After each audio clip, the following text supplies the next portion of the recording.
OG Diaz, abay may inilabas na chika patungkol kay Catherine Bernardo at Alden Richards. Ang lahat ng yan, but before that, if you haven't subscribed yet to my YouTube channel, please don't forget to like, share, and subscribe at i-hit mo na rin ang notification bell for more showbiz updates. Bago tayo of course magpatuloy sa ating updates for today's video, nais kong pasalamatan kayo for always watching and trusting this channel. Thank you so much sa inyong panonood at pagsubaybay sa mga updates natin.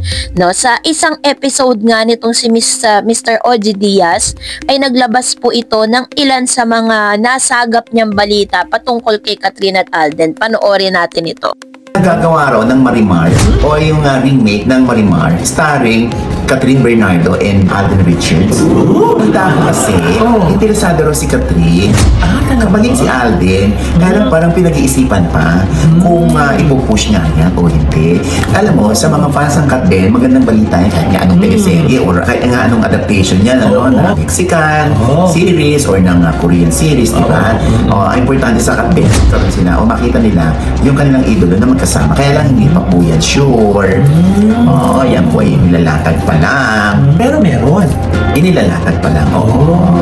Napag-usapan po or isa sa mga trending topic po nila sa kanilang episode ay itong si Miss Catherine Bernardo and Alden Richards ay excited naman pala no sa plano po ng GMA at ABS-CBN na magkaroon po sila ng serye, ng remake serye ng Marimar. Totoo pala talaga yung balitang ito.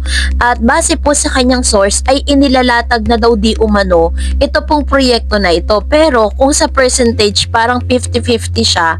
Kasi nga 'di ba nailatag ko na rin ang isa sa mga rason dahil sinasabi na parang napakamahal daw ng pag pina-franchise yung Marimar. Kahit na sobrang tagal na po ng ng teleserye na yan, kapag po pina-franchise at ginamit na material, mahal pa rin. So kasabay nito, may nilinaw din si OG Diaz. Panoorin mo. In love daw si Alden ngayon. Meron daw jowa? Totoo ba yun na isang entrepreneur? Well, yung tungkol doon na taken na si Alden, isang entrepreneur daw ito na nakasama sa fun run for the benefit of the Mobile Fund. Ang sabi sa akin, sinabi raw ni Alden na I met source, hindi pa raw. Nandun pa raw sa getting to know each other stage pa lang. Pa lang daw. Pero andun nga yung girl sa fun run? Baka nandun. Ang madalas naman daw na nakakasama ni Alden, si Paolo Avellino, si Kim Chu, si Barbie Fortesa, si Julia Barreto, yan mga kasama sa mga takbo-takbo nila. Aalamin natin yan. Kaya yan naabangan natin ha. Kung taken na ba si Alden o hindi pa. Or nasa getting to know each other stage pa lamang sila nung sinasabing entrepreneur. Diba?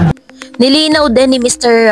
OG Diaz sa kanya pong showbiz channel na si Mr. Alden Richards, yung patungkol dun po sa parang nalilink sa kanya na isang entrepreneur na girl na sinasabing taken na raw si Alden Richards, ay dinebunk niya po yun. Sinabi niya na wala daw katotohanan yung balitang ito dahil base po sa kanyang source ay nasa stage of getting to know each other. Ibig sabihin parang kakakilala pa lang nila or kinikilala pa nilang isa't isa, which means hanggang sa ngayon ay nananatili pa ring single ang isang Alden Richards. At hindi rin po kinumpirma ni OG Diaz na totoong kasama ito dun sa fun run, sa Mowell fun run, no? Dahil ang mga kasama niya dito ay ang ilang sa mga celebrity, mga ABS-CBN celebrity like Kim Chu, Mr. Paolo Avellino, Miss Barbie Fortesa na isang GMA Sparkle artist, and itong si Miss Julia Barreto na sinasabing magkakaroon sila ng movie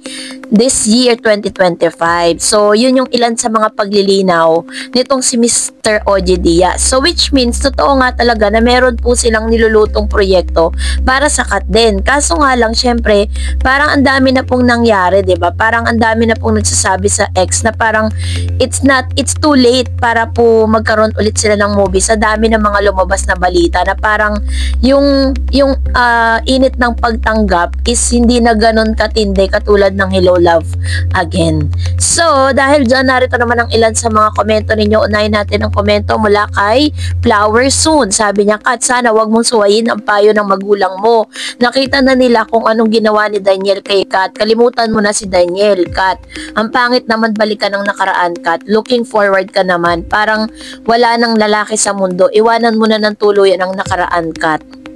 Actually po, kung pagbabasihan natin yung mga naganap, 'di ba? Parang wala na po talagang yung chance na magkabalikan pa talaga si Catherine at si Daniel Padilla kasi dahil sa dami po ng mga nangyari, 'di ba?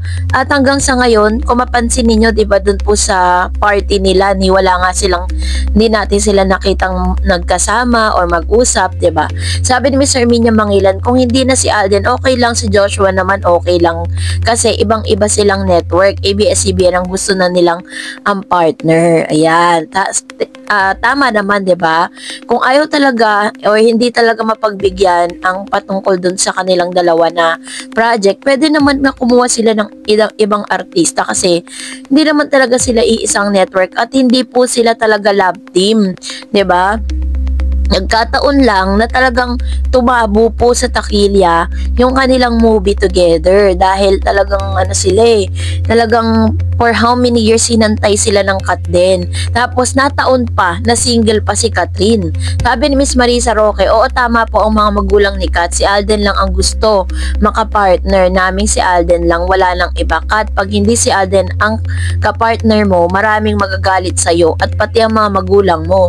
Alang Kat, gustong gusto ng mga magulang mo, si Alden lang, wala nang iba. Go Alden, love Kat. Ayan. So, ito naman yung kanyang komento patungkol sa bagay na ito. So, syempre, katulad ng like ko pong sinasabi sa inyo, 'di ba? Wala tayo sa posisyon para magdesisyon para on behalf of Miss Catherine kasi may sarili silang buhay. Ganon din naman si Alden Richards. He has his own life na kailangan siya po yung magde-decide for himself at hindi tayo mga supporters lang, 'di ba? Dahil may sarili rin silang buhay. So, salamat Miss Marisa Roque. Another one. Sabi ni Miss Marina Leola, Ma'am Darets, hindi totoong sila ng mayor namin na si Mark Alcala. Busy siya sa pangangampanya dito sa amin sa Lucena City. Which is totoo naman, 'di ba? Kasi kahit ilang beses na pong inilabas yung balita na yan, wala naman talagang confirmation na nanggagaling mismo kay Miss Catherine.